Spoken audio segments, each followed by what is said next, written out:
Alors bonjour tout le monde, c'est Marie-Hélène Rizzi pour la vidéo questions et réponses de cette semaine. Écoutez, je suis sur mon départ sur la route pour la semaine, mais je ne voulais pas quitter avant vous avoir transmis mon vidéo de cette semaine.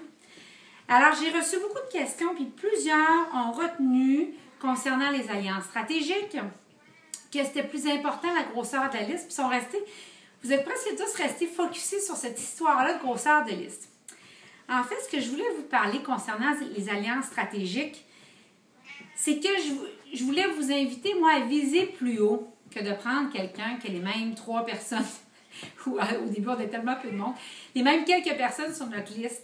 Mais, tu sais, viser plus haut. Puis oui, vous pouvez proposer des partenariats avec des gens qui ont beaucoup plus de gens que vous sur leur liste. Je voudrais vous dire, pour approfondir puis pour répondre aux questions qui m'ont été demandées, qu'il y a 3 critères principalement, selon moi, qui qualifient quelqu'un comme étant une bonne alliance pour vous. Il y a, oui, la grosseur de sa liste, mais plus encore, est-ce qu'il y a plus d'influence, de célébrité ou encore de crédibilité que vous? Et troisièmement, est-ce qu'il y a un accès direct à vos clients idéaux? J'aurais envie d'ajouter, est-ce qu'il y a des valeurs communes à vous? Et donc, je vous raconte un petit peu l'alliance avec moi et Stéphanie Etu, pour ceux qui nous suivent. C'est un cas d'espèce qui va illustrer exactement ce que je voulais dire la semaine passée, puis sur lequel tout le monde a accroché plus sur la grosseur de la liste. Stéphanie avait 20 000 personnes sur sa liste d'abonnés. Elle me lisait, moi j'ai peut-être 3 000 personnes au jour d'aujourd'hui qui me suivent dans les médias sociaux et partout. Elle me lisait sans que je le sache depuis un moment. Elle trouvait que j'avais une belle vision et beaucoup de guts au moment où on s'est rencontrés. Puis elle trouvait ça bizarre, en fait presque pas de bon sens, puis quasiment triste. Au début, quand je l'ai rencontrée, il y avait peut-être juste 10, 20 personnes qui regardaient mes vidéos, puis des fois on faisait des blagues, on disait si t'enlèves ta mère et ta belle-mère, ben il y en a beaucoup moins. Ça ressemblait vraiment à ça. Et, mais ce que l'histoire ne dit pas, puis que moi je savais pas à l'époque, c'est que Stéphanie s'était déjà brûlée dans des alliances avant. Puis que maintenant, elle avait appris à bien faire ses devoirs et à regarder au-delà de ses critères. Je m'excuse, je m'en vais. Hein? Cette semaine, sur la route, ça ne peut pas être plus vrai que ça. Tu arrêtes, s'il te plaît, chérie. Et donc, Steph s'était déjà brûlée dans quelques alliances avant, puis elle avait appris à bien faire ses devoirs puis à regarder au-delà des critères.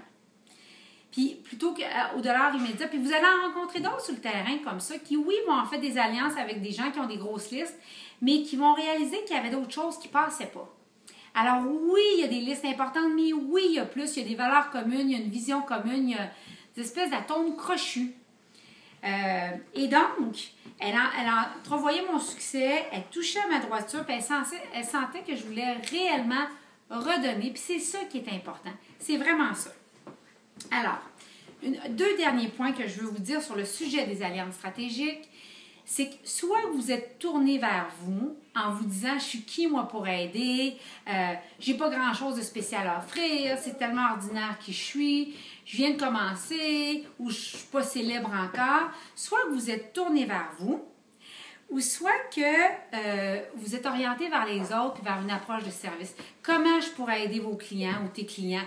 Comment je pourrais créer de la valeur? Voici mon approche. Parce que n'oubliez pas, vous, ce que vous avez à offrir, c'est de l'information. C'est de l'information et c'est une approche ou de la sagesse. Alors, c'est vraiment dans ce sens-là. Faites attention aussi au niveau énergétique, comment vous allez approcher vos alliances stratégiques. Fait que je m'excuse pour la vidéo questions et réponses un peu n'importe comment. Ça aussi, ça fait partie de la vie d'un entrepreneur. Je vous souhaite une excellente semaine. J'espère que ça va vous avoir aidé. Bye!